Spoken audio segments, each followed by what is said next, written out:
အားလုံးပဲမင်္ဂလာပါရှင် New Dream Handmade မှာပြန်လည်ကြိုဆိုလိုက်ပါတယ်ရှင်ကျွန်မ New Dream ပါရှင်အားလုံးပဲ Good morning ပါနော်ကျွန်မကဒီနေ့မနေ့စောကြီးထားပြီးတော့ကျွန်မအခုတလောဆိုလို့ရှိရင်ဖရားဝေးညကြမှာပဲအာယုံပြီးစစ်ကိုနိုင်တယ်မနေ့အစောကြီးထားပြီးတော့ညကြတော့ကိုကျွန်မထားပြီးတော့ဝေးရကောင်းကောင်းနဲ့ထားပြီးတော့အလုပ်လုပ်နေတယ်ပေါ့နော်အားလုံးဆိုတော့ကျွန်မတို့ဒီ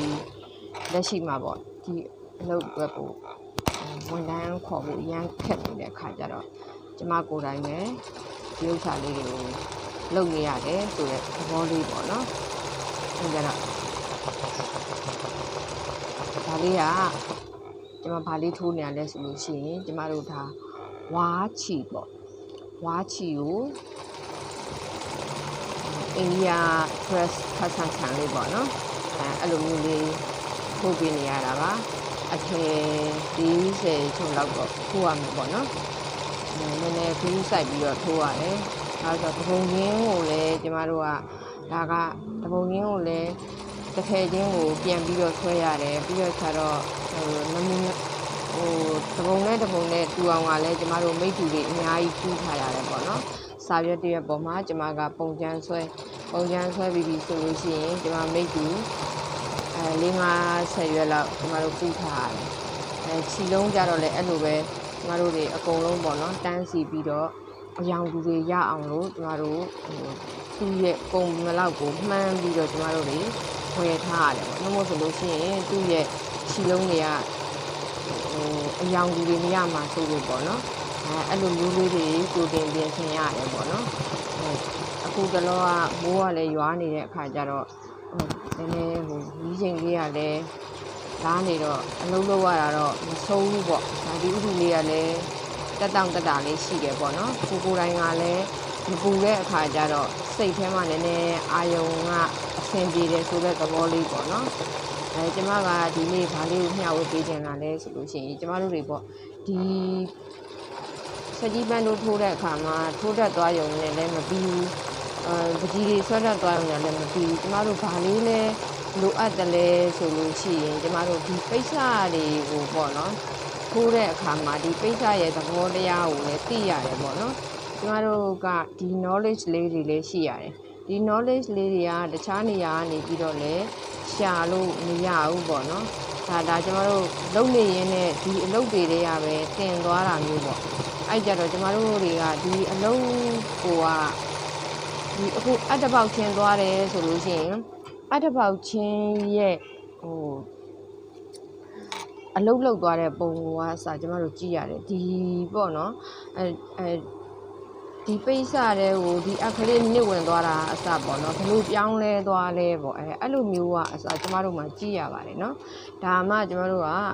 ဘာလို့ကြည့်ရလဲဘာလို့အဲ့လိုမျိုးတွေပြောရလဲဆိုတော့ကျမကတင်နှန်းပြန်တင်ပေးနေတဲ့သူဖြစ်တဲ့အတွက်ဒီအဲ့ရဲ့အလုံးလုံးပုံပိတ်စရဲ့ပြောင်းလဲပုံနောက်ခါကျတော့ထိုးပြီးသွားတဲ့အခါမှာပိတ်စကဖြစ်သွားတယ်အကျုံအကြွအဲ့ဒါတွေကအစကျမတို့တွေကပေါ့နော်ပြောပြတင်ပြနိုင်မှအဆင်ပြေတယ်ပေါ့နော်နှမို့ဆိုလို့ရှိရင်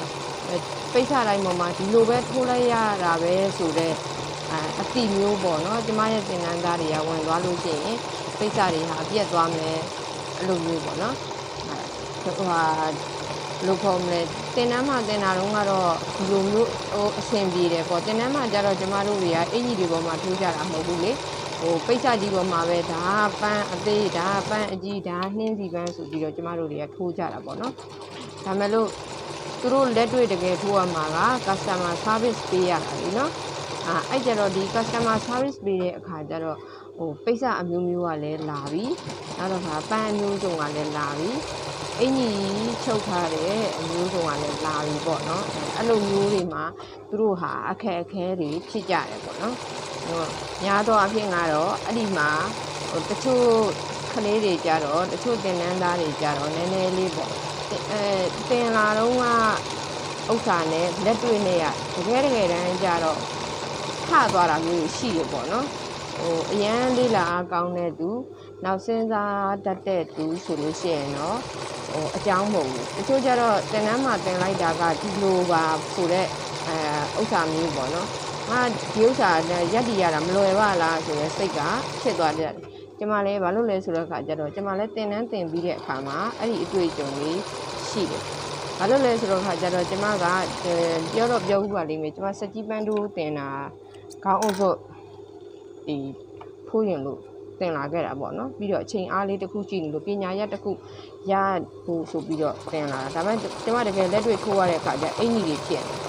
ကျမအင်ကြီးအတွက်ကိုဘ ഹു တုတ္တတွေအများကြီးပဲယူလိုက်ရတယ်ပေါ့နော်ဘာလို့ဆိုတော့ကျမအင်ကြီးပေါ်မှာဘ ഹു တုတ္တမရှိဘူးကျမဒီလိုမျိုးလဲမြန်မာဝတ်စုံတွေမိန်းမဆန်ဆန်ဝတ်စုံတွေမဝတ်တဲ့အတွက်ကျမက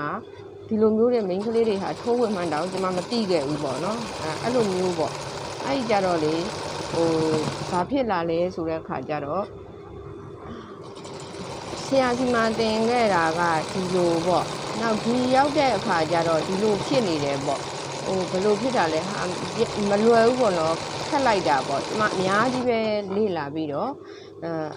လေ့လာရတယ်ကျမတို့ခေတ်တုန်းကကြတော့စာအုပ်တွေလည်းမပေါ်သေးဘူးဒီလိုမျိုးအင်တာနက်တွေကလည်းမတွင်ကျယ်သေးဘူးပေါ့အဲ့ကြတော့ကျမတို့ဘာလို့အားကိုးရလဲဆိုတဲ့အခါကျတော့ဒီ worksheet တွေပေါ့နော်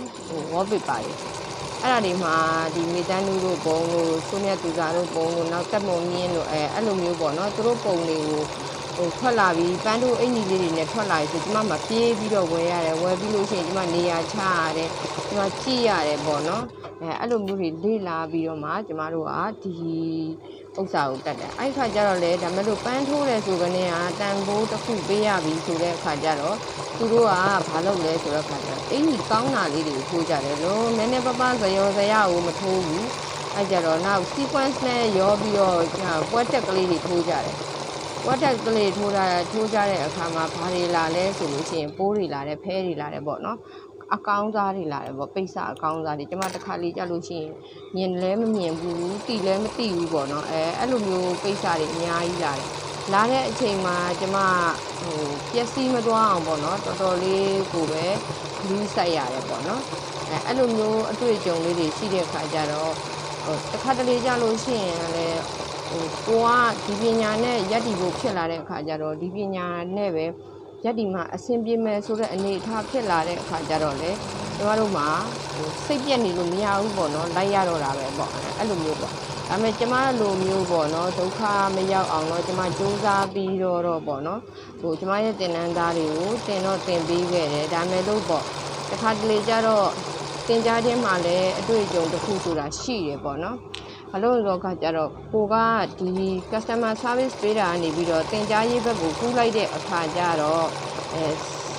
လိုခေါ်မလဲဗမာလိုကဆရာရဲ့တဘာခေါ်တာလားကိုရဲ့တင် जा မှုအတွေ့အကြုံအရာပေါ့နော်တဖြည်းဖြည်းမှကိုကလည်းတင် जा ခြင်းမှာဝါရင်လာတဲ့သဘောပေါ့နော်ချက်ချင်းလက်ငင်းကြီးကိုကဘယ်လိုခေါ်မလဲအရန်အတင်အပြကောင်းတဲ့သူ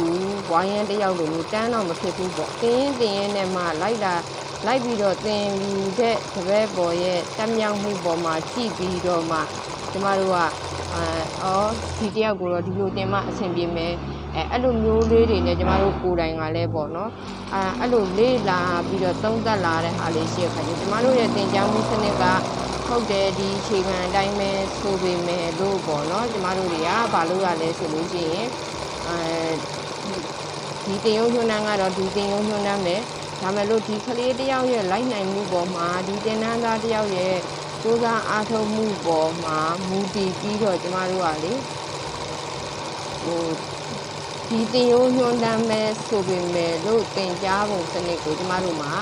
ပြောင်းလဲပြီးတော့သင်မှပေါ့နော်အဆင်ပြေတယ်ဆိုတာလေးပေါ့